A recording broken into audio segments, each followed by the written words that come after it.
வணக்கம் ஃபைட்டர்ஸ். யூஸ்வலாக நம்ம வந்து பார்த்தீங்கன்னா prediction, breakdown, review videos அப்படின்னு தான் சந்திப்போம். இந்த வாட்டி வந்து பார்த்தீங்கன்னா அக்டோபரில் வந்து ஒரு சில இன்ட்ரெஸ்டிங் ஃபைட்ஸ் நடந்தது. அதுக்கு எங்களால் வந்து பிரேக் டவுன் ரிவ்யூஸ் வந்து போட முடியல. எஸ்பெஷலி 320க்கு போட முடியல. எனக்கு அதில் கொஞ்சம் மன வருத்தம். ஜிரி பிரகாஸ்கா மேட்ச் இருந்தது, அலெக்ஸ் பெரேராவுடைய வின்னு இருந்தது. ஸோ அதனால் இந்த வாட்டி வந்து பார்த்தீங்கன்னா அக்டோபர் ரீகேப் அப்படின்னு சொல்லிட்டு இன்ட்ரெஸ்டிங்கான ஃபைட்ஸை பற்றி பேச போகிறோம். இந்த ஃபைட் கார்டில் இந்த மந்தில் நடந்த ஒரு 8 ஃபைட்டை கன்சால்டேட் பண்ணி வச்சுருக்கோம். அதை பற்றி தான் பேச போகிறோம். ஸோ இந்த மாதிரி வீடியோலாம் மிஸ் பண்ணாமல் தெரிஞ்சுக்க எங்கள் சேனலை மறக்காமல் சப்ஸ்கிரைப் பண்ணிக்கோங்க. வாங்க வீடியோக்குள்ள போகலாம். ஃபர்ஸ்ட் ஃபைட் வந்து பார்த்தீங்கன்னா 320 main event Alex Pereira versus Magomed Ankalaev rematch. So எல்லாருக்குமே தெரியும், அலெக்ஸ் பெரேரா வந்து ரவுண்ட் 1ல் நாக் அவுட் பண்ணிட்டார் அன்க்ளையர். ஒரு சரியான ஒரு ஹை மேட்ச் நடந்தது. எஸ், அந்த மேட்ச் ஆக்சுவல் லைவ் ரியாக்ஷன் கவி கொடுத்துருந்தா. நான் கேம்ப்ல இருந்தாலும் அங்கேருந்து பார்த்துட்டு இருந்தோம். அது ஒரு அன்எக்ஸ்பெக்டடான ஒரு பர்ஃபார்மன்ஸ், பட் அலெக்ஸுக்கு ஒரு டிசர்விங்கான ஒரு பர்ஃபார்மன்ஸ், ஒரு கம்பேக் கொடுக்கக்கூடிய ஒரு சூப்பரான ஒரு ஸ்டேட்மெண்ட்டான. ஆமாம், ஒரு பர்ஃபெக்டான கம்பேக்னா இதுவாக தான் இருக்கும். ஏன்னா ஃபர்ஸ்ட் ஃபைட்டுக்கு அப்புறம் ரொம்ப ஒரு டாக்லாம் இருந்தது. அலெக்ஸ் என்ன டிசிஷன்ல லாஸ் ஆயிட்டாரு, பீட் பண்ண முடியாதா, ஒரு கவுண்டர் ஸ்ட்ரைக் பண்ணி சூப்பரா எல்லாமே பண்ணிட்டாரு. பிளஸ் ரவுண்ட் 2ல வந்து கிட்டத்தட்ட அந்த ஒரு நாக் அவுட் ஸ்டேஜுக்கு போயிருக்கும். பெல்னால சேவ் ஆயிட்டாருங்களா ஒரு டாக் இருந்தது. அதை வந்து ஒரு அடிச்சு நான் தான்டா இங்க அப்படின்னு ஒரு ஸ்டேட்மெண்ட் கொடுக்குற மாதிரியான ஒரு பர்ஃபார்மன்ஸ். ஏன்னா 1 minute 25 seconds ஃபைட்டே முடிஞ்சிச்சு. உள்ள போய் 30 secondsலயே கிட்டத்தட்ட ஏறிட்டாரு. முடிஞ்சிருச்சு, ஆக்சுவலா அங்கேயும் முடிஞ்சிருச்சு. அதுக்கப்புறம் கீழே வச்சு பண்ணது தான். பட் இங்கே அவர்கிட்ட பிடிச்ச விஷயமே என்னன்னா, அவர் கடைசியாக பார்த்தீங்கன்னா நிறைய கண்டினியூஸாக டிஃபென்ஸ் வச்சது வந்து பார்த்தீங்கன்னா அடுத்தடுத்து வச்சுருந்தாரு. பாடியில் நிறைய வந்து டேமேஜஸ், இன்ஜுரிஸ், அது வந்து ப்ராப்பராக ரெக்கவர் ஆகலை. 60-70% தான் சண்டை. வேர்ல்ட் டூர், யூசி ஈவெண்ட்ஸ் எல்லாத்துக்கும் வந்துருவாரு. ஸோ இதெல்லாம் இருக்கவே தான். பட் இந்த வாட்டி இந்த வின்னை எடுத்து ஆகணும் அப்படின்னு சொல்லிட்டு டைம் எடுத்து ஹீலப் ஆகி ப்ராப்பராக ஒரு பிளானோட, அதுவும் யாருமே எதிர்பார்க்காத ஒரு வைல்டு கார்டு ரிலீஸ் பண்ணி இந்த மேட்ச் ஒரு பயங்கரமா அவர் முடிச்சு. அலெக்ஸ்க்கு பர்சனலாவும் டச் பண்ணிட்டாங்க இப்போ அன்க்ளைவ் டீம்ல இருந்து. இந்த ட்விட்டர்ல டயர் ஷாப்பை பத்தி பேசி, அன்க்ளைவ் கிடையாது, ஆமா அன்க்ளைவோ இல்ல அவங்க டீம் தானே, அவங்க கேம்ப்ல இருந்து தான் வந்து அலெக்ஸ். நான் வந்து பிக்லலாம் வந்து அன்க்ளைவ் வந்து எடுத்துட்டேன். மோஸ்ட்லி நான் ரீமேட்சஸ்னாலே ஃபர்ஸ்ட் எடுத்து அதே ஃபைட்டர் தான் போகணும்னு வச்சுக்கோங்களேன். எனக்கு அந்த பெர்செப்ஷன் பெருசா மாறாது. ஆனா அந்த ஃபேஸ் ஆஃப்ஸ் நடந்தது, செரிமோனியல் வேன்ஸோ ஏதோ ஒரு ஃபேஸ் ஆஃப் நடந்தது. அலெக்ஸ் வந்துட்டு I am not going back to tyre ஷாப்னு ஒரு வார்த்தை சொல்லுவோம். எனக்கு சொன்ன உடனே ஓகே இன்னமும் நடக்க போகுது அப்படின்னு தான் இருந்தது. ஃபைட்டு நான் நினச்சி கூட பார்க்கல. அந்த உடனே ஏறுவான் இந்த மாதிரி. அதுவும் நான் இந்த மாதிரி ஆங்கிளா கிட்ட ஒரு அண்டர் பர்ஃபார்மிங் எதிர்பார்க்கல. அது அண்டர் பர்ஃபார்மிங்ன்றதை விட அது ஒரு சின்ன ஒரு பிரேக் டவுன் மாதிரி கொடுக்கணும்னா பார்த்தீங்கன்னா, அவர் ஒரு கவுண்டர் ஸ்ட்ரைக்கர், நம்ம அதை சொல்லியிருக்கோம். நல்ல ஒரு கவுண்டர் ஸ்ட்ரைக்கர் ஆங்கிள். அதுக்கான ஸ்பேஸும் டைமும் கொடுக்காம ஃபுல் ப்ரெஷர் போட்டார் அலெக்ஸ் எடுத்த உடனே. ஆக்சுவலி நம்ம என்ன சொல்லுவோம், அலெக்ஸே கொஞ்சம் நின்று டைம் எடுப்பாரு, ரீச் எடுப்பாரு. அவர் பாக்ஸ் வந்து ஒரு வைல்டு கார்டு எடுத்துட்டாரு, வைல்டு மூவ் ஒன்று போட்டார் அந்த இடத்துல. அவருக்கே அது ஆங்கோ எக்ஸ்பெக்ட் பண்ணல. அதான் ப்ரெஷர் ஆகி ஒரு பிளாக் அவுட் ஆயிட்டாங்க. யாருமே எக்ஸ்பெக்ட் பண்ணல. நான் வந்து ஆங்கிளோ பிக் எடுத்திருந்தேன். நான் எக்ஸாம்பிள் சொல்றேன். நான் வந்து அங்கே கேம்ப்ல கெஃபேல எல்லா வழியும் உட்காந்து பார்த்துட்டு இருக்கேன். அங்கே டேகஸ்தானிஸும் ஒரு கேங் இருக்காங்க, இவங்களும் ஒரு கேங் இருக்காங்க. நான் இவன் கத்துவாங்க. ஆல்ரெடி இங்கே ஒரு கிளாஷ் ஆகும். அங்கே கிளாஷ் இங்கே ஒரு சம பண்ணிருக்கு நம்ம கிளாஸ்லன்னு எதிர்பார்த்துருந்தேன். பார்த்தா என்ன ஆச்சுன்னா வந்து நான் ஆங்கிளோ ஜெயிச்சிருவான்னு எக்ஸ்பெக்ட் பண்ணியிருந்தேன். எனக்கு என்ன ஆச்சுன்னா, அலெக்ஸ் ஜெயிச்ச உடனே ஹாப்பி, உள்ள சூப்பரான பர்ஃபார்மன்ஸ், ஹாப்பி. வெளியில கிட்ட வந்து என்னடா இப்படி தோத்துட்டா. நான் ஒரு மாதிரி அமைதியா இருந்தேன்னா கிளப்பே ஏந்து கத்துது, என்ன திருப்பி யாரு இவன் அமைதியா இருக்காரு, சூப்பர் சாவான்னு போயிட்டேன். Yes, I also happy. அந்த பர்ஃபார்மன்ஸ் சூப்பர், எல்லாமே. எனக்கு கொஸ்டின் என்னன்னா, ஏன் தோத்துட்டான் ஆங்கிள்? ப்ரிப்பேர் ஆகலையா, இன்ஜுரியா, இல்ல வேற ஏதாவது ஒண்ணு இருக்கா, என்ன ப்ராப்ளம், ப்ராப்பரா ரெடி ஆகலையா, என்ன இருக்கு? நான் அந்த மாதிரி உடனே என் மைண்ட் போயிடுச்சு தோத்த ஒண்ணு. ஏன்னா ஆங்கிளவ் இஸ் அ குட் ஃபைட்டர். நான் ஒன்றும் ரொம்ப இப்போ ஜமால் ஹில்லாம் தோக்கடிச்சோன்னே எனக்கு அந்த ஃபீலே வரல. ஏன்னா எனக்கு தெரியும் ஜமால் ஹில் அந்த ஃபைட்டர். பட் ஆங்கிளவ் ஏன் அப்படி சட்டுன்னு விட்டுட்டான் அப்படின்னு ஒரு த்ரெட்டு கூட போஸ்ட் பண்ணல, சட்டுன்னு விட்டானே எனக்கு ஒரு அந்த ஒரு இது இருந்தது. பட் அப்புறம் உட்காந்து பொறுமையாக யோசிச்சு பார்க்க சொல்ல பார்த்தீங்கன்னா, அலெக்ஸோட கேம் பிளான் தான் அது ஒரு சூப்பரான ஒரு ஸ்டேட்மெண்ட். அது ஆக்சுவலாக உள்ள வந்த உடனே சென்டர் ஆஃப் த கேஜ் அவரை என்ட்ரா விடவே இல்லை. எடுத்த உடனே பேக் ஃபுட்ல போட்டாரு, கார்னர்ல ப்ரெஸ் பண்ணாரு, லேட்டரல் மூவ்மெண்ட்ஸ் போட்டு அங்கேயே ஒரு ஓவர் அடிச்சு கிளிப் பண்ண பார்த்தாரு. கார்டு வச்சிட்டாங்க. ஸோ அந்த லோ கிக்ல நான் ஒரு இன்ஸ்டால ஒரு வீடியோ பார்த்தேன் கோச். லாஸ்ட் டைம் அலெக்ஸ் வந்து சவுத் பா ஆர்த்தடாக்ஸ்ல தான் சண்டை போட்டுட்டு இருந்தாங்க, அவுட் சைடில் எடுத்துட்டு இருந்தாரு. இந்த வாட்டி இன்சைடுக்கே போய் ஹேண்ட் வந்து ஸ்டாண்ட் ஸ்விட்ச் பண்ணியிருப்போம் ஆர்த்தடாக்ஸ்க்கு. ஆர்த்தடாக்ஸ் மாட்டினோடனே தான் அந்த ரைட் ஹேண்ட் போய் கனெக்ட் ஆயிரும். அதுதான் அது எக்ஸ்பெக்ட் பண்ணியிருக்காங்க. அலெக்ஸ் வந்து அந்த ஒரு கேம் பிளான் இருந்திருக்கு, நான் இதான் பண்ண போறேன், அது பர்ஃபெக்டா எக்ஸிகியூஷன் நடந்திருக்கு. நிறைய ப்ரிடிக்ஷன்ல அலெக்ஸ் விசஸ் ஜமாலில் கலீல் ட்ரீனா சொல்லியிருக்கோம்ல, இஸ் அ பர்ஃபெக்ட் ஸ்ட்ரைக்கிங் ஒரு ஐக்கியம் இருக்கக்கூடிய ஒரு ஃபைட்டர் அவர். ஸோ முன்னாடி நடந்த மேட்ச்சு, ப்ரீவியஸாக இருக்க மேட்ச்சு இதெல்லாம் பார்த்துருப்பாங்க. எங்கே அவரோட வீக் ஸ்பாட் இருக்குன்னு தெரிஞ்சு அந்த பிளேஸில், அந்த ஸ்டாண்ட்ஸில், அந்த பொசிஷனில் லாக் பண்ணிட்டாங்க. இங்கே தான் இவனை கிளிக் பண்ணணும், லாக் பண்ணி பர்ஃபெக்டாக அதை போட்டாங்க. அவன் நினைச்ச மாதிரியே டிராப் ஆகி கீழே போய் அந்த ஷூட்டை பார்த்தியா, அந்த ஷூட் அது நாட் ஒன்லி ஒரு ஷூட் கிடையாது, ஒரு ரிஃப்ளெக்ஸ் ஆக்ஷன் தான். டிப் ஆகி சும்மா காலை ஹக் பண்ணிட்டாரு. அலெக்ஸ் இருக்க சைஸுக்கும் அப்படியே அமைக்க பிடிச்சி அந்த ஃபினிஷிங் மூவ் என்னன்னா ஒரு பிளான்ட் தான் போல இருக்கு. இல்லை மேபி ரிஃப்ளெக்ஸ் அடிச்சாரா தெரியல, இன்டென்ஷன்ல டப்புன்னு ஸ்விட்ச் ஆயிட்டாரு அந்த பாடி. 12-6. ஆமா, அது ஒரு பர்ஃபெக்டான ஒரு மூவ். நீங்க தலையை தேடி இருந்தீங்கன்னா மேபி ஆங்கிள் ஒரு ரெக்கவர் ஆயிருக்கலாம், ரெஃப்ரி கூட ஸ்டாப் கொடுத்துருக்காங்க. ஆங்கிளுக்கும் ரிப் இன்ஜுரி அப்படின்ற மாதிரி சொன்னாங்க. அது பிஃபோரா இல்ல ஆஃப்டரா தான் அது தெரியல, ஆனா பெரேரா ரிப்லயே வச்சாரு, கன்ஃபார்ம் ஆயிடுச்சு. அது இன்ஜுரி தான். அது இப்ப பிஃபோர் ஆஃப்டரான்றது தான் நமக்கு இப்ப தெரியல. மேபி அது பிஃபோரா இருந்திருந்தா மேபி அதனால கூட ஆங்கிளே கொஞ்சம் ரிசர்வ்டா இருந்திருக்கலாம். ப்ளஸ் டைம் கொடுத்திருந்தா மேபி பர்ஃபார்மன்ஸ் இன்னும் வந்திருக்கும். But anyhow Alex Perera win. Sharma is on top again. Back மறுபடியும் வந்துட்டாரு. 2 times light heavyweight champion. So next fight வந்து பாத்தீங்கன்னா UFC 320 உடைய co-main event, Merab Dvalishvili versus Cory Sandhagen. நான் வந்து நிறைய வீடியோஸ்ல சொல்லியிருக்கேன், நான் வந்து Sandhagen ஃபேன், எனக்கு Sandhagen ஜெயிப்பான் அப்படின்னு சொல்லி தான் என்னோட ப்ரெடிக்ஷன் இருந்தது. ஒரு கேம் பிளானும் நான் சொல்லியிருந்தேன். ஏன்னா மெராப் வந்து இப்போ கிட்டத்தட்ட பார்த்தீங்கன்னா ஒரு இன்வின்சிபிள் ஃபோர்ஸ் மாதிரி இருக்கிறாருங்க. அந்த கார்டியோ யாராலையும் மேட்ச் பண்ண முடியல. பட் இந்த ஃபைட்ல கொஞ்சம் டிஃபென்சிவ்லி கோரி சாண்டேகன் ஓரளவுக்கு நல்லா தான் பண்ணாருன்ற மாதிரி எனக்கு தோணுச்சு. நீங்க என்ன நினைக்கிறீங்க? எஸ், கோரி சாண்ட் ஃபர்ஸ்ட் வந்து எனக்கு மெயினாக இந்த கார்டில் அவர் கோமெயின் ஈவெண்ட்டை போட்டது எனக்கு மனசு ரொம்ப ஒத்துக்கவே இல்லை. ஒரு மெயின் கார்டு, ஒரு மெயின் பிளேயரு, ஒரு ஷோ மேனு, அவரை நம்பி ஒரு கார்டு மெயின் ஈவெண்ட்டே கொடுத்து அலெக்ஸ் இருந்தனால தான் கோச் வேற கார்டில் கீழே போட்டாங்க. இப்போதான் வருது, நெக்ஸ்ட் டிசம்பர்ல வருது இல்ல, அதுதான். But coming to the point, இவன் கோரி எடுத்துட்டா. பட் நம்ம எப்பயுமே அப்போதுலேருந்தே மெராப் எப்போ அடிச்சாரோ அப்போதுலேருந்தே எனக்கு மெராப் மேல ஒரு ஒரு பக்கம் வந்துருச்சு. என்னடா இப்படி பண்றாரு, is not a complete one, the one and only ஒரே மெத்தட், அது ஒன்று வச்சு நல்லா பண்ணிட்டு மாதிரி வேற யாருமே சண்டை போட முடியாது. அதுதான் the one and only, அதுதான் அவர்கிட்ட பிடிச்ச விஷயமே. பட் ஆனா எனக்கு என்னன்னா அவர்கிட்ட அதான் சொல்லியிருந்தேன், ஒரு சாம்பியன் ஆனதுக்கப்புறம் நிறைய பேர் பார்த்தீங்கன்னா எவால்வ் ஆக மாட்டாங்க. இவர் பார்த்தீங்கன்னா அவர் சொன்ன மாதிரி ஃபர்ஸ்ட் மேட்ச்ல நான் வந்து சோக் பண்ணுவேன் அகைன்ஸ்ட் ரீமேட்ச் ஷான் அமாலியோட. இந்த மேட்ச்ல பார்த்தீங்கன்னா நான் ஸ்ட்ரைக்கிங் இம்ப்ரூவ் பண்ணியிருக்கேன், நாக் அடிப்பேன் சொன்னாரு. அப்படி கிட்டத்தட்ட செகண்ட் ரவுண்ட்ல அதை நான் மெராப் நம்பவே இல்லை. எப்படி சாண்டேகன் நாக் பண்ண முடியும்? ஸ்ட்ரைக்கிங் மாஸ்டர் அவரை போய் அடி பண்றாங்க. ஆல்மோஸ்ட் கோச் அங்க ஆல்மோஸ்ட் முடிஞ்சிருச்சு. அது ஸ்டாப் பண்ணியிருந்தா கூட ஏர்லின்னு சொல்லிருக்க முடியாது கோச். கிட்டத்தட்ட அது என்னன்னா மெராபோட ஒரு ஃபால்ட்டா கூட இருக்கலாம். அவர் தான் கீழே கொண்டு போய் வச்சிருப்பாரு, கண்ட்ரோல் விட்டுட்டு மறுபடியும் அடிக்க ஆரம்பிச்சிருந்தாரு வச்சுக்கோங்களேன். கோரி தனியா கீழே போயிருப்பாரு, அப்படியே அடிச்சிருந்தாங்கன்னா கோரி செம ராக்டு தான். ஆமா, கிளீன் ராக்டு. அது ரெண்டாவது வாட்டி கிளிப் ஆக சொல்ல அப்படியே டிப் ஆயிட்டாரு. அது ஏன்னா மெராப் சைட்ல இருக்க அவர் சும்மா பிடிச்சிட்டு இருக்காரு. எனக்கு வந்து என்னடா, எனக்கு எப்போ அது வந்து இதுதான் செகண்ட் ரவுண்ட் எண்டில் நான் சொன்னதை செஞ்சுட்டேன் பார்த்தியா, ஈ ஸ்டார்ட் செலிப்ரேட்டிங். எப்பயுமே ஃபிஃப்த் ரவுண்ட் முடிச்சு ஜெயிக்கும் போதும் டான் பண்ணுவேன், செகண்ட் ரவுண்ட் எண்ட்லேயே நான் சொன்னதை செஞ்சுட்டேன் பார்த்தியா அப்படின்ற மாதிரிலாம் இருந்தது.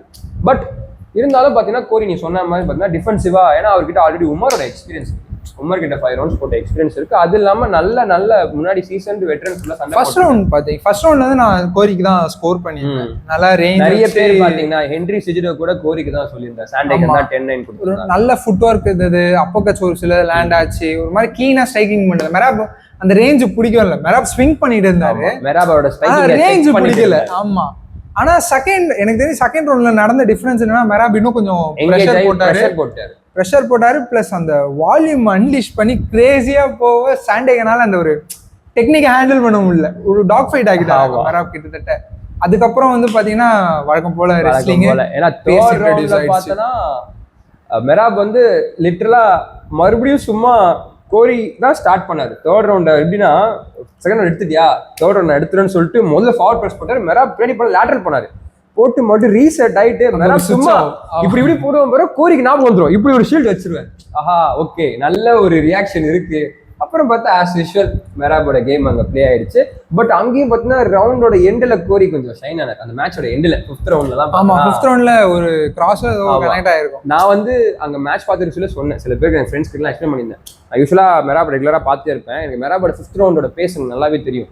ஆனா எனக்கு 4th ரவுண்ட் முடிச்சு 5th ரவுண்டோட ஒரு 1 minute பாஸ் ஆன உடனே எனக்கு மெராப் சம்திங் கொஞ்சம் டயர்டான மாதிரி, கொஞ்சம் டிப்பான இருக்கும். ஆமா அவரோட எனர்ஜி லெவல். ஆனா அவருடைய ஸ்டாண்டர்ட்ஸ்க்கு தான் நம்ம அதை டிப்னு சொல்ல முடியும், மத்தவங்களுக்கு அது தெரியாது கம்பேர் பண்ணும்போது. அது நல்ல ரவுண்ட் ஃபைட். மேபி அவரு நிறைய வால்யூம் ஆஃப் ஸ்ட்ரைக்ஸ் த்ரோ பண்ணாரு.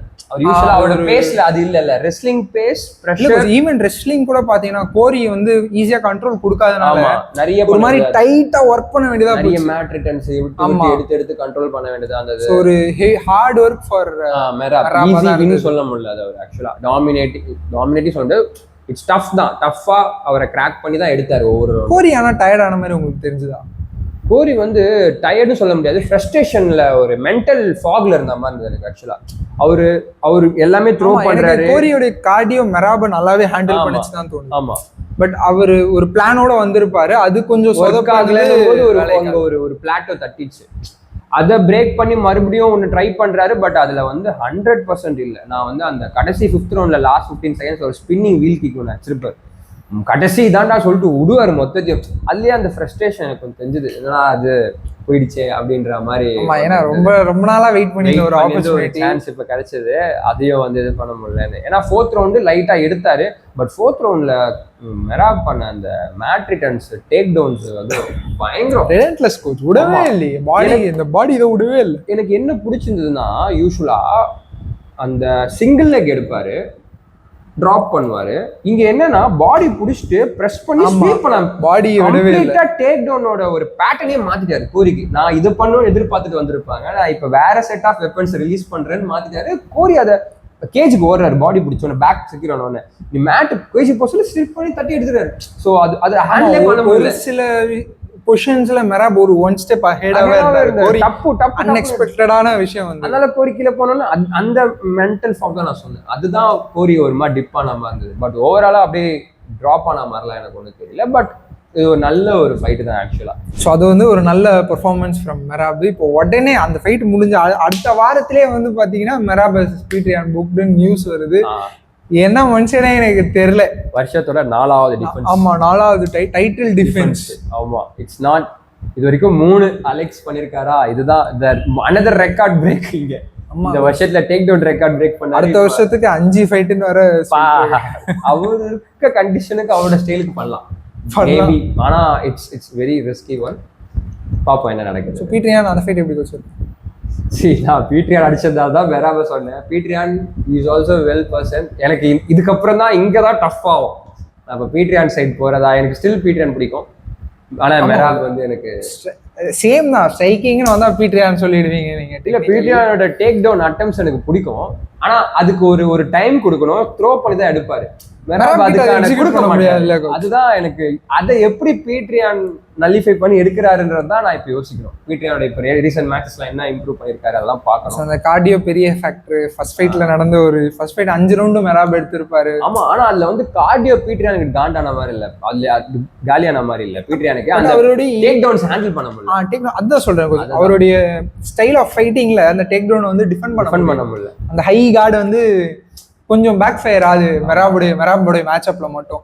அதனால தான் அவருக்கு ஆக்சுவலி நீ இன்ஜுரி வந்து ஒரு சர்ஜரி எல்லாம் பண்ணி வந்தாரு. ஆமா, இப்போ ஆனா என்ன சேஞ்ச் பண்ணியிருக்காருன்னு தான் நம்ம பார்க்கணும்.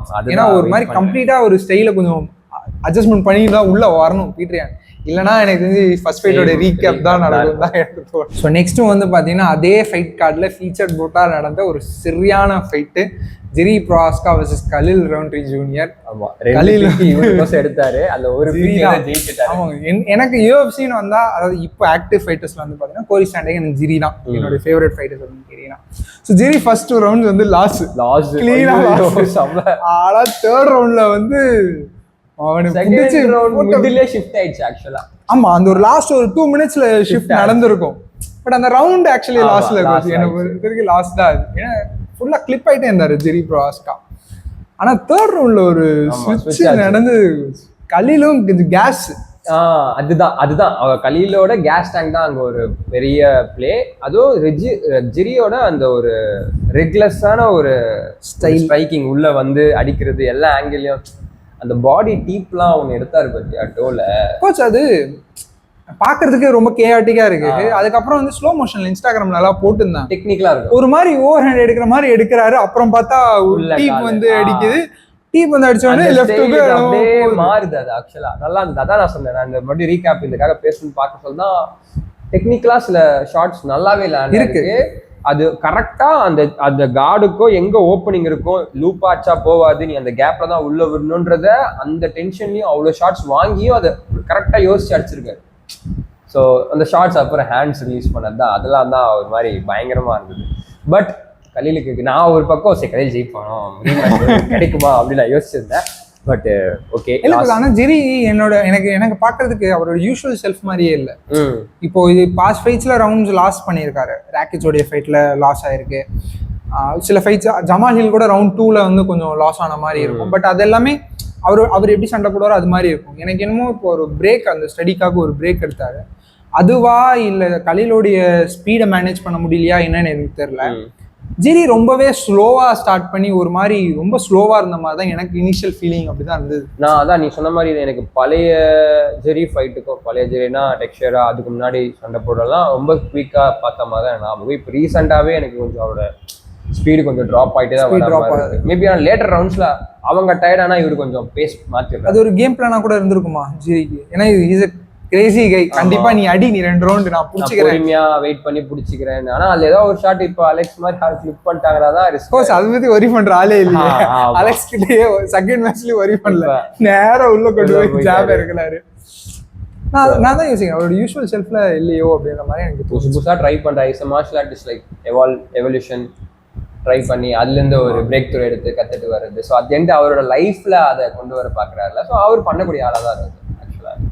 அந்த தேர்ட் ரவுண்ட் நான் மறக்கவே மாட்டேன். எனக்கு தேர்ட் ரவுண்டோட அந்த ஃபினிஷிங் சீக்வன்ஸ் ரொம்ப பிடிச்சிருந்தது. கொஞ்சம் ஒரு இடத்துல கலீல பிடிச்சிக்கிட்டு பாடியில் இப்படி எனக்கு அது கலீல் ஒரு எல்போ சூப்பராக அடிப்பார். சவுத் பால் வந்து ஒரு எல்போ அடிப்பார். அதை வாங்கிட்டு இப்படி போட்டு இவரும் ஒரு எல்போ அடிப்பார். ஆமாம், ரிட்டர்ன் ஃபயர் பேக் எல்போ அதை கிளீனா வாங்க. ஏன்னா அவர் கை இங்கதான் இருந்ததா, கிளீனா வாங்கினாரு. நான் எல்போ வாங்கிட்டு ரிட்டர்ன் ஒன்று போட்டாரு பத்தியா. அது இருக்கு, அது ப்ராஸ்க் அதுக்கு மேல ஒரு ஸ்டெப் பேக் எடுக்கவே இல்லை. அதான் அந்த அது எப்படின்னா ஐ காட் யூ. அந்த தேர்ட் ரவுண்ட் எக்ஸாக்டா உங்களுக்கு ஒரு பாயிண்ட் தெரியும். ஒரு ஸ்ட்ரைக் கனெக்ட் ஆனோடனே ஐ காட் யூ. அதான் அதுக்கப்புறம் ஃபுல் ரெலன்ட்லெஸ் பேஸ். அதுக்கப்புறம் ஒரு ஷாட் கூட ஸ்லக்கிஷா இல்ல, எல்லாமே கனெக்ட், ஹர்ட்டிங், பாடினாலும் ஃபேஸ்னாலும் கரெக்டா இல்ல. அது வரைக்கும் கொஞ்சம் கூஃபியா இருந்தாலும் அந்த ஃபினிஷிங் சீக்வென்ஸ் பாத்தீங்களா நீங்க? 2 அடிச்சுட்டு ஒரு செகண்ட் பாஸ் இருக்கும், அப்புறம் சின்ன லேண்ட் ஆயிரும். ஸோ அந்த ஒரு டெக்னிக்கல் சைடு இருக்கு ப்ராஸ்காக்கு. ஆனா இன்னும் நிறைய பார்த்தா நல்லா இருக்கும் தோணுது.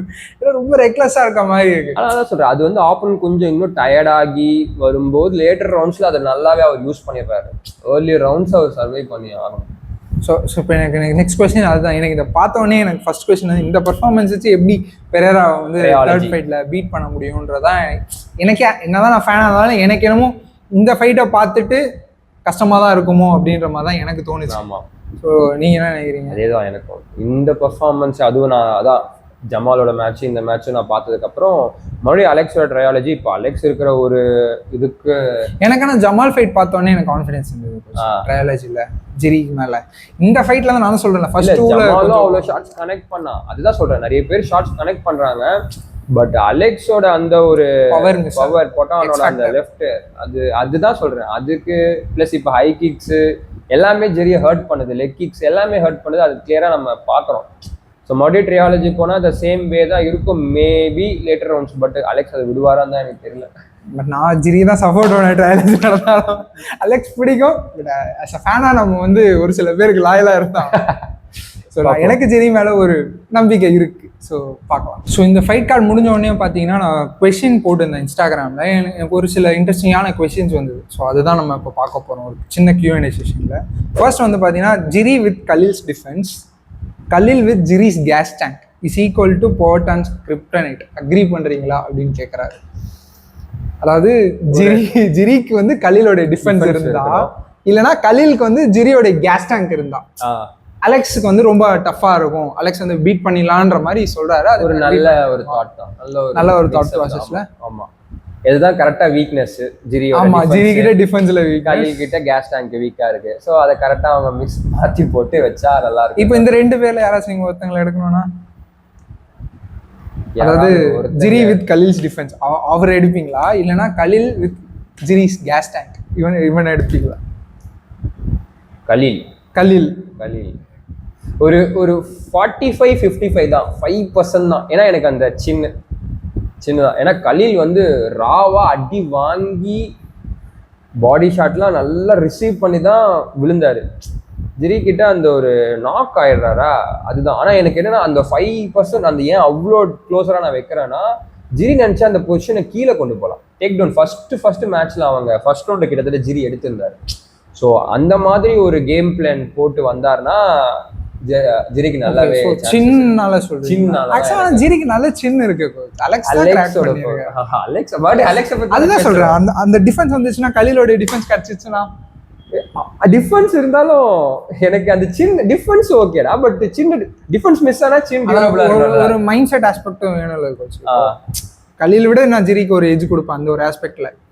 என்னனாலும் புஷ் பண்ணி ஒரு வின் எடுக்கணும்ன்ற அந்த ஒரு ஆஸ்பெக்ட்ல ஜிரிக்கு நான் ஒரு கலிலுக்கும் அது ஹர்ட் பண்ணுவேன் அப்படின்ற ஒரு மைண்ட் செட் இருக்கு ராவா. ஆமா அது இருக்கு, பட் லேட்டர் ரவுண்ட்ஸ்ல தான் அதான் இப்போ அந்த கேஸ் டேங்க் கிடைச்சிரும்ல. ஓகே, அதனால சொல்றேன் சாலிடா ஏற வேண்டாம் வாடா அப்படின்னு இருப்பாரு. ஆனா அது இன்ட்ரெஸ்டிங்கா தான் இருக்கும். ஆனா 2 பேரும் அதுக்கேத்த மாதிரி அப்படிதான் யோசிப்பாங்க. ஆனா 2 பேரும் அதுக்கேத்த மாதிரி ஒர்க் பண்ணாங்கன்னா நல்லா இருக்கும் தான் தோணுது. அது ரொம்ப கஷ்டம். ரொம்ப கலில் கார்டியோல ஒர்க் பண்ணிடலாம், ஜிரி தான் டிஃபென்ஸ்ல ஒர்க் பண்ணுவாரான்றது அது மாத்த மாட்டாரு அவர் ஸ்டைல். எனக்கு வாய்ப்பே இல்ல, வாய்ப்பே கிடையாது. இதான் திஸ் இஸ் மை ஸ்டைல். அது இப்பெல்லாம் இப்படி வைக்கிறாரு. ஸோ தெரியல, பார்ப்போம். ஸோ அது ஒரு நல்ல இன்ட்ரெஸ்டிங்கான கொஸ்டின். நான் நெக்ஸ்ட் கொஸ்டின் படிக்கிறேன். Why did Enclave not immediately shoot for takedown when Alex was aggressive in start?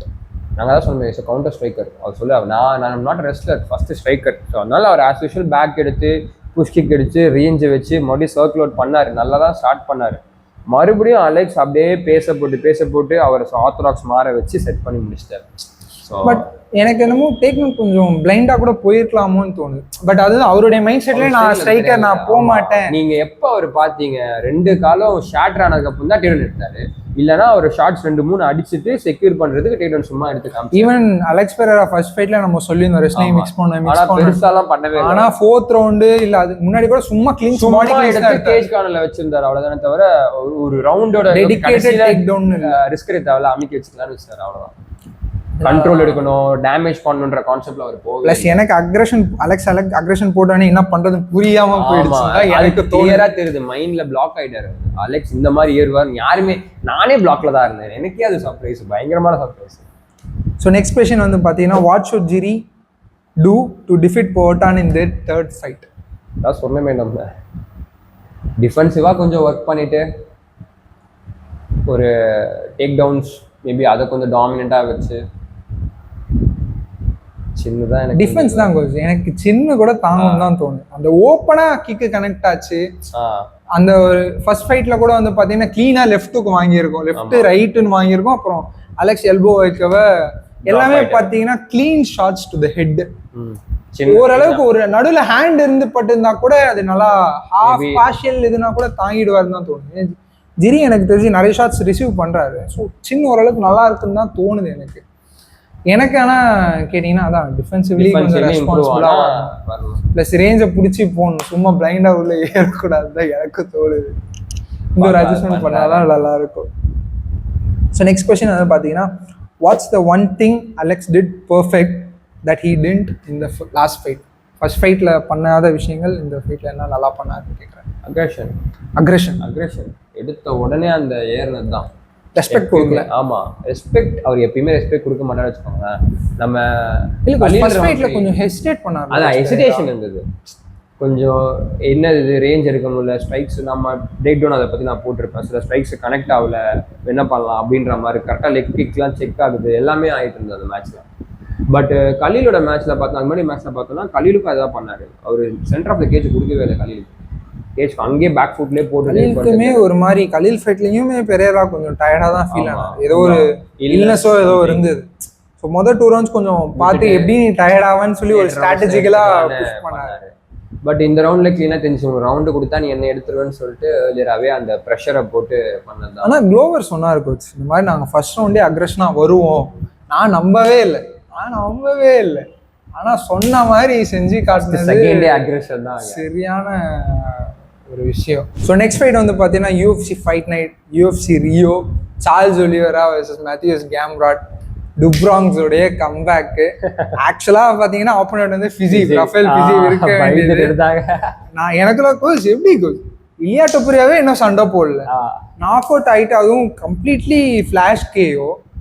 உடனே ஃபைட் அக்செப்ட் பண்ணி ட்ரெயின் பண்ணி. ஆமாம், ஃபிசி வந்து நல்ல ஸ்ட்ரைக்கிங் இருக்கு, ஃபிசி கொஞ்சம் பவர் கொஞ்சம் கம்மின்னு கூட வச்சுக்கோங்களேன், ஆனால் நல்ல ஸ்ட்ரைக்கிங் இருக்கு. அந்த சின்ன எந்த அளவுக்கு டேமேஜ் ஆயிருக்குன்னு தெரியல. ஒலிவேரா சும்மாவே சின்ன கிளாஸ் சின்னன்னு அதெல்லாம் ஒரு மாதிரி பயமா தான் இருந்தது எனக்கு. கேம்ராட் மாட்டினோடனே சந்தோஷமா தான் இருந்தது, ஒரு கிராப்லரை கொடுத்தாங்கப்பா அப்படின்னு தான் எனக்கு இருந்தது. அந்த ஃபைட் என்ன நினைக்கிறீங்க? எஸ், அதுதான் நம்ம எக்ஸ்பெக்ட் பண்ண மாதிரி. அது அவர் கம்பேக்கு ஒரு நல்ல ஃபைட்டா இருந்தது. ஏன்னா கேம்ராட்டும் நல்லா கிறிஸ்பான சில ஷாட்ஸ்லாம் கனெக்ட் பண்ணாரு. ஒலிவேரா எல்லாம் சின்ன வாங்கி ரிசீவ் பண்ணி தான் ஏறி சண்டை போட்டாரு. ஒரு சில ஷாட் நீங்க சொன்ன மாதிரி நல்லா கிளிப் ஆச்சு, பட் ஒலிவேரா அந்த ரியாக்ஷனும் காட்டல. மினிட்லயே ஒலிவேரா ஏறினாரு, அப்பயே ஒரு 2 ஒன்று கனெக்ட் ஆச்சு, அப்படியே வாங்கிட்டு ஏறினாரு. ஓகே சின்ன ஓகே இருக்கு கேம்ராட்ல பவர். எனக்கு என்னமோ அவர் அந்த நாக் அவுட் பத்தி பெருசா யோசிக்கலன்னு தோணுது. அது மேபி அவருக்கு பாஸ்ட்ல நடந்த ரியல் லாசஸ்லாம் இல்லை. என்னோட இதுதான், நீ எனக்கு கிளிப் பண்ணிட்டியா, ஓகே ஐ அப்ரிஷியேட் யூ. அதுக்கு நீ எல்லாரும் கிளிப் பண்ணுறவங்கலாம் நான் எந்த வச்சு சண்டை போடுறேன் அப்படின்ற ஒரு ஷோமேனாக மாறிட்டார். அவர் ஃபேன்ஸுக்கு அவர் கண்ட்ரிக்கு நல்ல ஒரு ஃபைட் கொடுத்தாரு. அவரோட கிராப்ளிங்கோட ஸ்கிராம்பிள்ஸ் வந்து ஒரு மாதிரி நம்ம சொல்லுவோம் ஃப்ளாட் பேக்ல கம்ஃபர்டபுள் ஆகக்கூடாதுன்னு. கில்லட்டின் குதிச்சதே ஒலிவேரா. கில்லட்டின் ஓமோபிளாட்டாரு, ஆம்பா ட்ரை பண்றாரு, அந்த பேக்கை விடவே இல்லை சைட்ல. அதுவும் கேம்ராட்டும் ஒரு நல்ல கிராப்ல ஸ்ட்ரைக்கிங் ரெஸ்லிங் இருக்கு. அவர் ப்ரெஷர், அவரோட ப்ரெஷரை அவரோட எடுக்கவே விடல, ஒரு ப்ரெஷர் மேல போடவே விடல. எனக்கு கேம்ராட் கேம் ஷோ பண்ணவே விடல. அதான் சொல்றேன், அவரோட கேம் அவர் தான் டேக் டவுன் இனிஷியேட் பண்ணார். ஃபர்ஸ்ட் ரவுண்ட்ல 2-3 ஷாட் கனெக்ட் பண்ணாரு. ஒலிவேரா ஏறிட்டே சொல்லிட்டு கரெக்ட் டைமிங்ல சிங்கிள் லெக் எடுத்தாரு, அதை அப்படியே கன்வெர்ட் பண்ணிட்டாரு. சூப்பரா இருந்தது. அப்புறம் செகண்ட் ரவுண்ட்ல ஒரு கேஜ் கார்னர்ல ஒலிவேரா டபுள் லெக் ஒரு ஷூட் அடிச்சு கேஜ்ல வைப்பாரு. ஒலிவேரா வந்து பெருசா ஷூட் போக மாட்டாரு. அது க்ளீன் ஷூட் கூட இல்ல, பாடி அப்படியே புடிச்சு டேக் டாஷ் பண்ணிட்டாரு, டாஷ் பண்ணி எடுத்து கீழ போயிட்டாரு. அப்படியே எனக்கு பாக்கும்போது ரொம்ப எக்ஸைட் ஆயிட்டாரு. புதுசா பண்றாரு அப்படின்ற மாதிரி இருந்தது. Okay is capable of doing that, அதையும் ஷோ பண்ணிட்டாரு. கீழ போய் க்ளீனா ஃபினிஷ் ஆயிடுச்சு. பேக் டேக் எடுத்தோனே தெரிஞ்சு போவாரு. அது அழகா பண்ணி பேக்கை செக்யூர் பண்ணி ஹூக் எடுத்தாரு, செக்யூர் பண்ணி முடிச்சிட்டாரு. ஆரஞ்சு போட்டு ஃபினிஷ் பண்ணாரு. கேம்ராட் ஆனா ஏன்னா பெர்ஃபார்மன்ஸ் எப்படி இருந்தாலும் நம்ம அவருக்கு ஒரு ரெஸ்பெக்ட் கொடுத்து தான் ஷார்ட் நோட்டீஸ்ல அக்செப்ட் பண்ணி ரியோக்கு போய் வெயிட் கட் பண்ணி பண்ணது. ஒலிவேராக்கு ஒரு வின்னு கொடுத்துட்டாரு. அந்த ஆஸ்பெக்ட்லயும் ஒரு தேங்க்யூ சொல்லிட வேண்டியதா. எஸ். ஸோ இப்போ நெக்ஸ்ட் ஒலிவேராக்கு மேபி நெக்ஸ்ட் வரக்கூடிய ப்ராஸ்பெக்ட்ஸ் தான். ஏன்னா சாம்பியன் மறுபடியும் சாம்பியனுக்கு அடுத்த வருஷம் வரைக்கும் புக்டு. ஸோ ரீமேட்ச்லாம் வாய்ப்பு இல்லை. நெக்ஸ்ட் இருக்க ப்ராஸ்பெக்ட்ஸ் தான் யாரையாவது கொடுப்பாங்க வளர்ந்தது வர. மேக்ஸ் ஆலவே கால் அவுட் இருக்குல்ல, சார்ல்ஸ் ஒலிவேரா மேக்ஸ் ஆலவே. உடனே அந்த ஃபைட் முடிச்சோடனே கால் அவுட் வந்து மேக்ஸ் ஆலவே தான் இருந்தது. அந்த ஃபைட் எப்படி போகும்? இன்ட்ரெஸ்டிங்கா இருக்கும். ஒலிவேரா நின்னு போடுவாரு. ஐ திங்க் மேக்ஸ் ஆலவேக்கு ஓகே நின்னு போடுவாரு.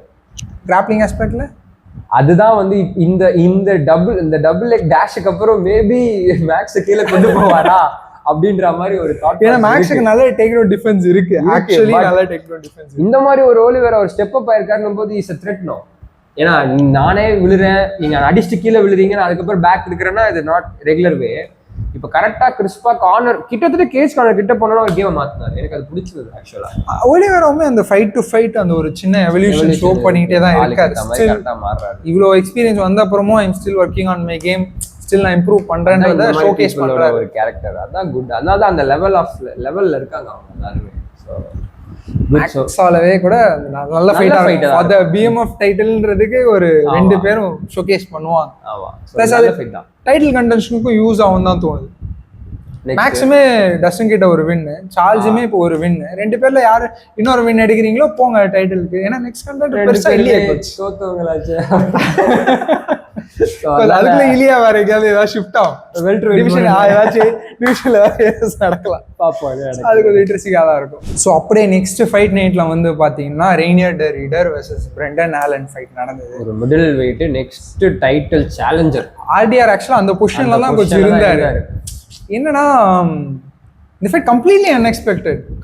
ஒரு நல்ல ஃபேவரட்டா தான் உள்ள வந்தார். Brendan Allen short notice. Anthony Hernandez தான் ஆக்சுவலா இங்க இருக்க வேண்டியது. ஷார்ட் நோட்டீஸ்ல அக்செப்ட் பண்ணாரு, பீட் பண்ணிட்டாரு ஆர்டிஆர். பீட்டா கோச் இது சொன்னாரு coach Allen, I will break him சொன்னாரு. எனக்கு அப்படிதான் தோணுச்சு. சொன்ன மாதிரியே பண்ணிட்டாரு. ஆக்சுவலா லிட்டரலா வாயில இருந்து வர வச்சுட்டாரு அந்த வார்த்தையை. ஆனா எனக்கு ஆர்டிஆர் கேம்ப்ல இருந்து சொல்லியிருந்தாங்க இந்த மாதிரி இல்னஸ், நோரா வைரஸ் அப்படின்ற மாதிரி சொல்லியிருந்தாங்க. பிளஸ் இந்த வருஷத்துல ஃபுல்லா 5வது ஃபைட் கோச். அதாவது இந்த வருஷத்துல 12 மந்த்ஸோட ஸ்பேன்ல 5வது ஃபைட். அது ஒரு சரியான அவரும் ஹெவி வெயிட் கட்டு அது கேட்ச் அப் ஆகும் இல்ல ஒரு இடத்துல, பாடி வேலை செய்யாம ஒரு இடத்துல ஒரு மாதிரி. ரவுண்ட் 1 நல்லா டாமினேட்டா தான் பண்ணியிருந்தாரு ஆர்டிஆர். ஆமா, கிளீனா எடுத்தாரு. சூப்பரான பெர்ஃபார்மன்ஸ், நல்ல கண்ட்ரோல், நல்லா இருந்தது. நான் கூட சரி ஓகே நம்ம எக்ஸ்பெக்ட் பண்ணது தான் நடக்குது அதே நினைச்சதான் போதும் நினைச்சேன். அந்த செகண்ட் ரவுண்ட்ல அந்த பேக்ல இருந்து ஒரு ஷிஃப்ட் ஆயிருக்கான், ஃபுல் கார்டு கிடைச்சது பாரு. அது அங்க விடவே இல்லை ஆலன். இதான் சான்ஸ்னு கிரவுண்ட் போட்டாங்க ஆரம்பிச்சிட்டாரு. அவர் கார்னரு கிளீனா ஒர்க் பண்ணிருக்காங்க. எஸ், அதாவது அந்த பேசினாங்க அந்த கோச்சும் கார்னர் மேனும், அவன் டேட் எடுப்பான், கண்ட்ரோல் பண்ணுவான், ஒரு ரவுண்டு மொத்தமா போவோம், wait for it, you have 25 minutes. ஏதாவது ஒரு ரவுண்டு அவன் ஸ்லிப் ஆவான், you will get a top control. அந்த ரவுண்டு விட்டுறாங்க. அந்த ரவுண்டு சும்மா கண்ட்ரோல் இருக்கக்கூடாது, you have to put on damage. அந்த டேமேஜ் வச்சு அடுத்த ரவுண்ட் மட்டும் எப்படி பெர்ஃபார்ம் பண்றான்னு பார்க்கலாம். கரெக்டாக அதுதான் பண்ணார் ஆர்டிஆர். ஆக்சுவலாக அந்த பேக் டேக்லேயே ஒரு 2 வாட்டி 3 வாட்டி மிஸ்டேக். எல்லா ரவுண்டும் அவரு தான் எடுத்தாரு, ஒரு வாட்டி அப்படி போயிடுச்சு. அதுக்கப்புறம் ரவுண்டு தான் ஆலன் எதிரே பார்க்கல, அவரு ஷூட் எடுத்து கார்டு தூக்கின்னு போயிட்டாரு. என்னடா எப்படா யோசிக்கிறாங்க எனக்கு. இப்ப ஒலிவேரா பார்த்தேன், அவங்க சென்ஸ் பண்ணிட்டாங்க கோச். ஏன்னா அதுக்கு முன்னாடி ரவுண்ட்லயே இவர் எந்திரிக்கல, ஒரு 10 செகண்ட் ஃபைட் முடிஞ்சு வெயிட் பண்ணாரு, அப்புறம் எந்திரிக்கல. தேர்ட் ரவுண்டுக்கு அப்புறமும் எந்திரிக்கவே இல்லை. ஜட்ஜ் வந்து அப்படியே ஆமா ரெஃப் வந்து கார்னர்ல வராதீங்க, he has to stand up பண்ணாரு அப்படின்ற மாதிரி பார்த்துட்டு தான் அமிச்சாரு. அவரும் நல்லா பிரெத் 2 எடுத்துட்டு தான் எந்திரிச்சாரு அங்கேயே. ஆனா ஏதோ ஒன்று ஆஃபா இருக்குன்ற ஒரு ஃபீல் வந்து இருந்தது. ஏன்னா விட்டேக்கர் கிட்ட புடிச்சு போட்ட ஒரு மனுஷன் எப்படி சிம்பிளா செகண்ட் ரவுண்ட்லயே ஓடுறது சொல்லுங்க. எனக்கு அதான் மேபி இல்னஸ் தான் இருந்தாரு ஆக்சுவலா.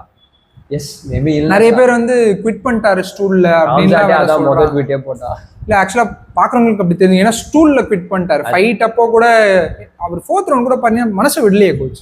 போட்டாரு, கார்ட்லயே புடிச்சிருந்தாரு, ஏதாச்சும் பண்ணலாம் தான் ட்ரை பண்ணாரு. ஷாட்ஸ் அவ்வளவு டேமேஜ் ரிசீவ் பண்ணிட்டு இருந்தாரு.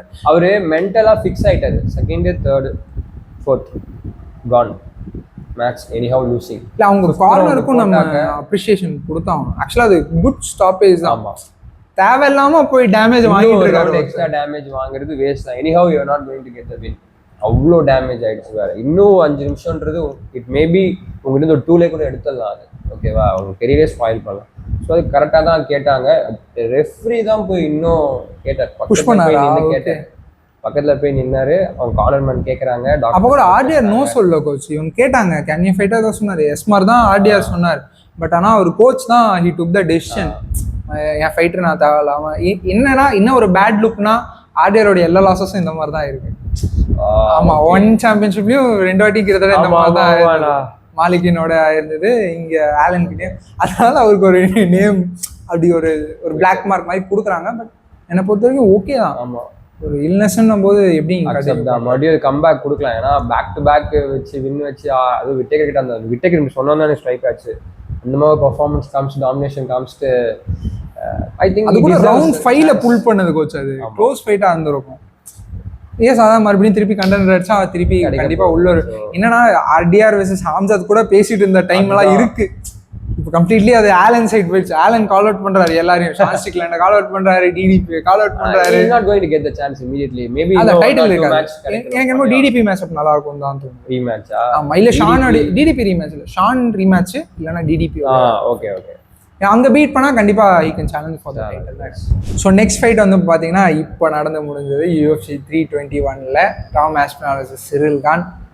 ஒரு டிசப்பாயிண்டிங் எண்ட் தான். இந்த ஃபைட்டை பத்தி நானும் ரிவ்யூல பேசியிருக்கேன், கோச்சும் பிரேக் டவுன் பண்ணியாச்சு. இருந்தாலும் நம்ம இங்க ஒரு ஷார்ட்டா ஒரு விஷயம் பார்க்கலாம். என்ன கொஸ்டின் ஐபோக் பத்தி? அதான் நடுராத்துல கண்ணு முழிச்சு பார்த்துன்னு இருந்தேன், எங்க கண்ணில் குத்தலாம் மாதிரி அது எனக்கு ஸ்டில் டெய்லி அந்த தாட் வரும்போதுல அடைச்சே அப்படின்ற மாதிரி தான் இருக்கு எனக்கு. நான் தான் பிரிட்டன்லேயே சொல்லியிருப்பேன், எனக்கு டாமோட எவல்யூஷன் அங்கே நான் பார்ப்பேன், ஒரு சாம்பியனுக்கான கேலிபரை நான் அங்கே பார்ப்பேன்னு எனக்கு இருந்தது. எப்பயுமே அந்த புதுசாக பண்ணுறவங்க ஒரு ஆர்வமாக உள்ளே போய் ஃபர்ஸ்ட் அட்டெம்ப்டில் ஒரு ஆர்வமாக பண்ணி ஜெயிச்சிருவாங்க. நான் டாம் அப்படி தான் பார்த்தேன் ஆக்சுவலாக. எல்லாமே ரவுண்டும் மேட்ச்லாம் பார்க்க சொல்ல பிரிட்டன்லாம் பார்க்க சொல்ல கிறிஸ்பாலாம் நீட்டாக இல்லை ஆனால் ஜெயிச்சிட்டார் பிகாஸ் ஆஃப் அந்த ஒரு எந்துவா சொல்லுவாங்க தமிழில் பார்த்தா ஆர்வமாக போறாரு எல்லாம் ஆடு பயம் அறியாது அப்படின்ற மாதிரி நல்ல ஒரு எக்ஸாம்பிள். அந்த மாதிரி ஏறி ஜெயிச்சா மாதிரி தான் இருந்தது. பட் ஆனால் சீசன்டு ஃபைட்டரா இங்கே தான் மாறுவாருன்னு நான் எதிர்பார்த்தேன். ஒரு பேக்லாக் வந்து இப்போ நான் சொன்னேன்ல இன் ரவுண்டிலே அட்ஜஸ்ட் பண்ணி அங்க ஒரு பிரேக் த்ரூவை எடுத்து அதுக்கப்புறம் டாமினேஷனை பிடிச்சி எக்ஸ்பீரியன்ஸே இல்லையா அதை தான் இங்க நான் கேன் அந்த ஒரு ப்ரெஷரை கொடுப்பாரு. இங்க ஒரு ரீபர்த் இருக்கும் எனக்கு. கேனா இல்ல ஆஸ்பினாலா யாரு அதை கொடுக்குறா நான் பார்க்கலாம் பார்த்தேன். ஐப்போ கொடுத்துட்டாங்க 2 கரல கொடுத்து. ஆனா கான் வந்து one of the dirtiest fighters. அவ்வளோ ஃபவுல்ஸ் இருக்கு அவருடைய மேட்சஸ்ல. இன்ஃபேக்ட் இந்த ஃபைட்லேயே எனக்கு நம்ம இதை பற்றி பேசல, நீங்களும் பேசல நானும் பேசல, ஸோ இங்கே பேசுவோம். இந்த ஃபைட்லேயே டேக் டவுன் பண்ணும்போது நிறைய எல்லாரும் பிரேக் டவுன் பண்ணிருக்காங்க. எல்லாத்தையும் ஸ்லோ மோஷன் நானும் உட்காந்து பார்க்க சொல்லலாம். இதை இவ்வளோ சொல்றாங்க, இன்னொரு வாட்டி மறுபடியும் பார்க்க சொல்லா தெரியுது. எல்லா வாட்டியுமே ஒரு வாட்டில டிப் ஆயிட்டாரு, அவன் கிட்ட வந்துட்டான் அப்படி இப்படிதான். ஆக்சுவலா நான் சொன்னல இது ஒரு லூப், இது ஒரு ஸ்னீக்கியா ஒரு வார்னிங்க வாங்கிக்கலாம். பட் ஆனால் அங்க ஒரு பெரிய டூல ஒன்று எடுத்துடலாம், அவரோட பெஸ்ட் வெப்பன் அதை ஒன்று பிடிச்சிடலாம் அப்படின்ற மாதிரி தான் பிளான் போட்டிருக்காங்க. மேபி அது பிளான்டா அன்பிளான்டா ரிஃப்ளெக்ஸா என்னன்னு தெரியல. ஆனால் அது அகெயின் தான் ஃபுல் ரெஸ்பான்சிபிலிட்டிஸ். ஏன் அதை கண்டினியூ பண்ணலன்றத பேசி தான் பிரேக் டவுனில் போட்டிருக்கோம். ஸோ நீங்கள் அந்த வீடியோ செக் அவுட் பண்ணணும்னா நீங்கள் கண்டிப்பாக போய் செக் பண்ணலாம். ஏன்னா நீங்கள் பேசினா ஆல்ரெடி வீடியோ லென்த்தாக போகிற மாதிரி இருக்குது. இந்த ஃபைட்டை நீங்கள் அங்கே ரெஃபரன்ஸ் பண்ணிக்கோங்க. நம்ம நெக்ஸ்ட் ஃபைட்டுக்கு மூவ் ஆகிடலாம். நெக்ஸ்ட் ஃபைட்டுக்கு வந்து பார்த்தீங்கன்னா நம்ம யூஎஃப்சிலேருந்து அப்படியே பிஎஃப்எலுக்கு ட்ராவல் ஆக போகிறோம். உஸ்மான் நூர்மஹமடோவ் vs பால் ஹியூக்ஸ் 2 ரீமேட்ச். எனக்கு என்ன கேட்டிங்கன்னா ஃபர்ஸ்ட் மேட்சும் க்ளோஸ் தான், செகண்ட் ஃபைட்டும் க்ளோஸ் தான். இதுலயும் கான்ட்ரவர்சி இருக்கு, அதுலயும் கான்ட்ரவர்சி இருக்கு. எனக்கு ஒரு மாதிரி டேஸாவு மாதிரி இருந்தது கொஞ்சம் இந்த ஃபைட்டு. ஸோ இந்த ஃபைட் பற்றி என்ன நினைக்கிறீங்க? எஸ், நாங்கள் ஃபர்ஸ்ட் மேட்ச் வந்து பிரேக் டவுனே பண்ணியிருந்தோம். நிறைய பேர் பண்ணியிருந்தாங்க. இந்த மேட்ச் நான் இல்லாததுனால பண்ண முடியல. பட் அதான் சின்ன ஒரு விஷயத்தை பற்றி பேசி எனக்கு ஆக்சுவலாக இந்த ஃபைட் நடந்து முடிஞ்சப்போ எனக்கு இதை பற்றி பேசணும்னு இருந்தது. நானும் ஒரு சில கன்சர்ன் என்னால் பண்ண முடியாமல் இன்ஸ்டாகிராமில் தான் ரேண்ட் பண்ணியிருந்தேன் ஸ்டோரிஸில் கொஞ்சம். ஆனால் அதேதான் கிட்டத்தட்ட சிமிலரான ஒரே மாதிரியான பெர்ஃபார்மன்ஸ் தான் இருந்தது. பட் உஸ்மான் சைட்லேருந்து நான் கொஞ்சம் ஒரு சில எவால்யூஷனை பார்த்தேன். அவரோட கேம் பிளானில் சில விஷயம் மாற்றிருந்தாரு. அது நல்லா ஒர்க் ஆகிருந்தது இந்த மேட்ச்சில். பால் ஹியூக்ஸ் வந்து பெருசாக பண்ணல, லாஸ்ட் வாட்டி பண்ண அதே தான் பண்ணியிருந்தாரு. இன்னும் சில விஷயங்களை பண்ணாமல் விட்டுட்டாருன்னு தான் எனக்கு தோணி இருந்தது. ஸோ நிறைய இடங்கள்ல அவருக்கு நிறைய சான்ஸ் கிடைச்சது, மேட்சை ஃபினிஷ் பண்ணியிருக்கலாம். எனக்கு அதெல்லாம் இந்த ஏஜ் தான் ஹியூக்ஸ் கிட்ட ஃபர்ஸ்ட் மேட்ச்ல இல்லைன்னு சொல்லியிருந்தோம். அதே தான் இங்க சேம் தான். ஏன்னா கிடைக்கிற ஓப்பனிங்ஸ்ல யூட்டிலைஸ் பண்ணியிருந்திருக்கணும் ஹியூக்ஸ். அதை ஒரு மாதிரி கொஞ்சம் அண்டர்வெல்மிங் பர்ஃபார்மன்ஸ் இன் தட் சென்ஸ்னு வச்சுக்கோங்க. ஏன்னா நீ சொன்ன மாதிரி நிறைய ஓப்பனிங்ஸ் இருந்தது, அந்த ட்ரிகர் அழுத்தவே இல்லை ஹியூக்ஸ். ஒரு மாதிரி போறாரு, ரெட்டியா இருக்கு எல்லாமே, ஆனா ரிலீஸ் பண்ணவே இல்லை. எல்லாமே கையில இருக்கு, அவர் பாக்ஸிங் இருக்கு, ஆனா அதை அப்படியே வெறும் ஷோ பண்ணிட்டு வெளில வர்றாரு. எனக்கு அதுதான் ஒரு மாதிரி கடுப்பாயிடுச்சு எனக்கு பால் ஹியூக்ஸ். ஏன்னா அது ரீமேட்ச்ல போய் மறுபடியும் அதே மிஸ்டேக்கை பண்ணா அது எப்படி இருக்கும்? அப்படின்னா அந்த ஒரு பில்டப் ஆச்சு கோச் 2 பேருக்குள்ள. ஏன்னா ரீமேட்ச்ல வந்து உஸ்மான், ஏன்னா ஃபர்ஸ்ட் மேட்ச்ல அந்த கான்ட்ரவர்ஷியல்னால ரீமேட்ச்ல உஸ்மான் ஒரு புடியாதான் இருந்தாப்ல. உஸ்மான் சைட்ல அவங்க ஒர்க் பண்ணிட்டாங்க ஸ்க்ரீனா. ஃபர்ஸ்ட் டைம் வந்து கார்டியோ இஷ்யூ கிளீனா தெரிஞ்சது. பண்ண மிஸ்டேக்ஸ் என்ன, டேக் டவுன் டைமிங் இருக்கணும், கார்டியோ நல்லா இருக்கணும், ஸ்ட்ரைக்கிங்ல பாயிண்ட் ஸ்கோர் பண்ணணும், வால்யூம் த்ரோ பண்ணணும். எனக்கு கேட்டிங்கன்னா அந்த 4 விஷயமும் பண்ணாரு. பிளஸ் அவரோட ஸ்ட்ரைக்ஸை எங்கெங்கெல்லாம் நல்லிஃபை பண்ணுமோ அங்கெல்லாம் ஒரு புதுசா எக்யூப்மெண்ட் போட்டாங்க நீஸ் கிளின்ச்ல. ஏன்னா கிளின்ச்ல நம்ம சொல்லியிருந்தோம் டஸ்டின் பாரியர் மாதிரி பால் ஹியூக்ஸும் வந்து பாடி அடிச்சிருந்தாருன்னு சொல்லிட்டு அதை இங்க ட்ரை பண்ணாரு. கரெக்டா அதை டைம் நீ ஏத்துனாரு. இவங்க டிப் பண்ண சொல்ல நீ ஏத்துனாரு. ஒரு புது வெப்பனை உள்ள கொண்டு வந்து அது நல்லாவே ஸ்கோர் பண்ணியிருந்தாரு. ஸோ அவங்க நல்லாவே கிளீனா ஒர்க் பண்ணி வந்திருந்தாங்க. பட் பால் ஹியூக்ஸ் வந்து லாஸ்ட் வாட்டி பண்ண ஒரு சில விஷயங்கள் பார்த்தீங்கன்னா கிக்ஸ் எல்லாம் லெக் கிக்லாம் பெருசா எடுக்கவே இல்லை, நிறையவே மிஸ் பண்ணிட்டாரு. அது எனக்கு அது ஓகே. எனக்கு ஃபர்ஸ்ட் ஃபைட்ல அவர் அவ்வளோ க்ளோஸா வந்தாரு, கான்ட்ரவர்ஷியெல்லாம் இருந்தது. சரி, இந்த ஃபைட்ல நான் ஏன் கான்ட்ரவர்சி சொல்றேன்னா, எனக்கு பார்த்த வரைக்கும் பார்த்தீங்கன்னா round 1 and round 4 Usman clear, round 2 and round 3 நான் பால் ஹியூக்ஸ் கொடுத்துருந்தேன், ரவுண்ட் 5 நான் உஸ்மான் தான் ஃபேவர் பண்றேன். ஆனா ஆக்சுவலா பாத்தீங்கன்னா ஃபர்ஸ்ட் ஹாஃப் வரைக்கும் பால் ஹியூக்ஸ் ஸ்கோர் பண்ணிருப்பாரு. இன்ஃபேக்ட் ஜாப்ல உட்கார வச்சிருப்பாரு ரவுண்ட் 5ல. அதுக்கப்புறம் உஸ்மான் டுக் கண்ட்ரோல், வால்யூம்ஸ் போட்டு பாயிண்ட் ஸ்கோர் பண்ணி ஒரு டேக் டவுன் எடுத்து ஹோல்ட் பண்ணி கண்ட்ரோல் டைம் எடுத்துட்டாரு. ஸோ என்னை பொறுத்த வரைக்கும் இது க்ளோஸ் ஃபைட் தான். ஆஸ் அ ஹோல் ஃபைட்டாக உஸ்மான் கிளீனாக ஜெயிச்சிட்டாருன்னு சொல்லுவேன்.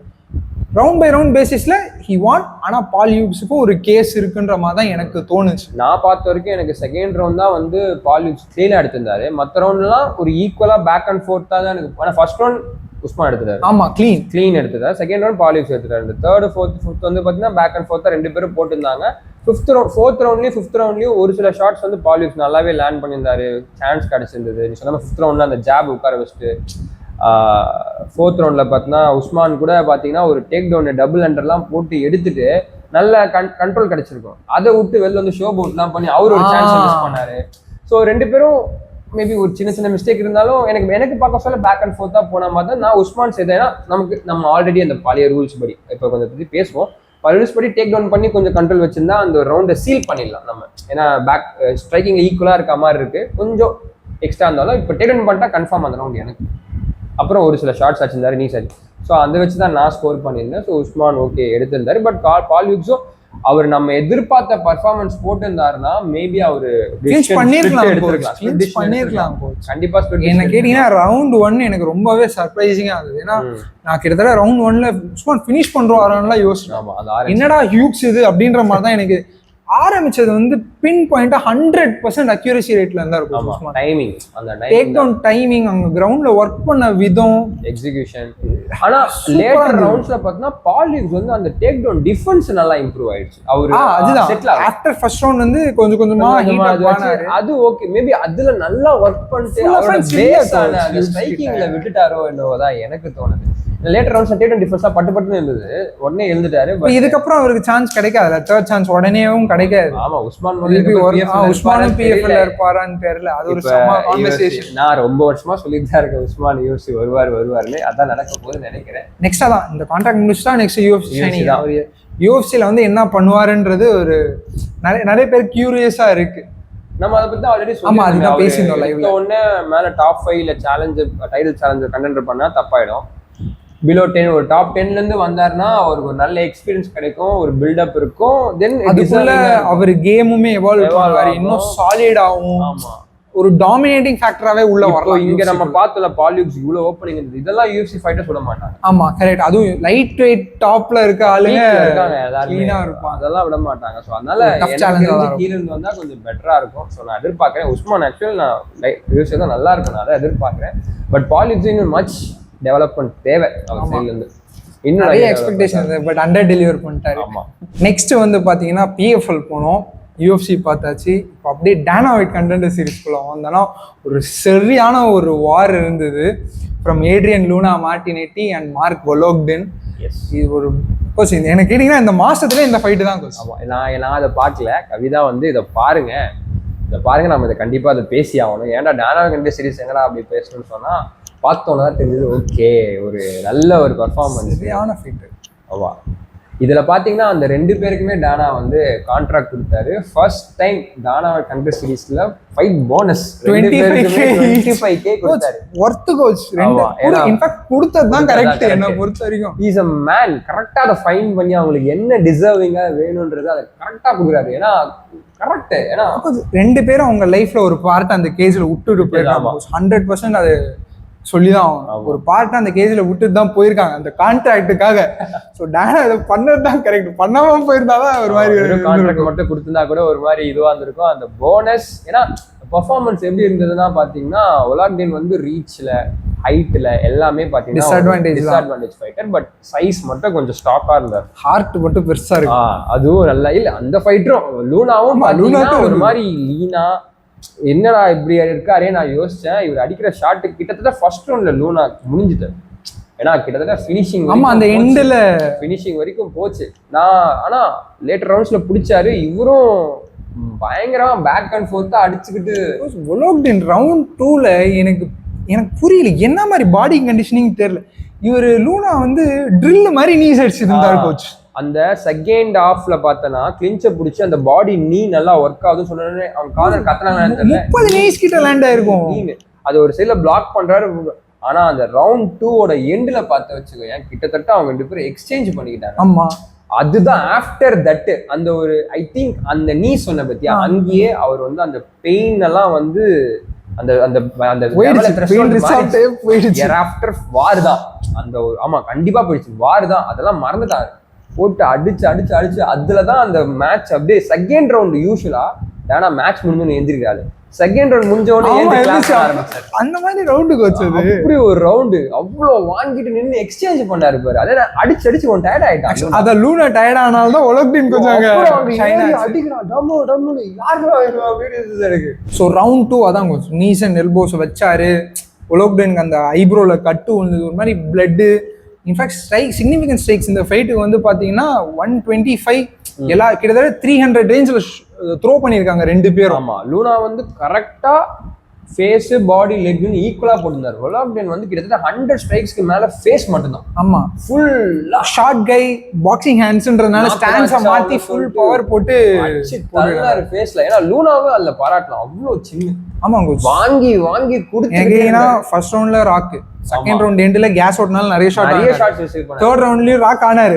டேக் டவுன் எக்ஸிக்யூட் பண்ணி கண்ட்ரோல் வச்சு எனக்கு வின் வேணும். ஆமா, வின் வேணும். இவ்வளவு நான் கொடுத்துட்டேன். எங்க அதுக்கு மேல இல்ல கோச் அங்க பண்றதுக்கு.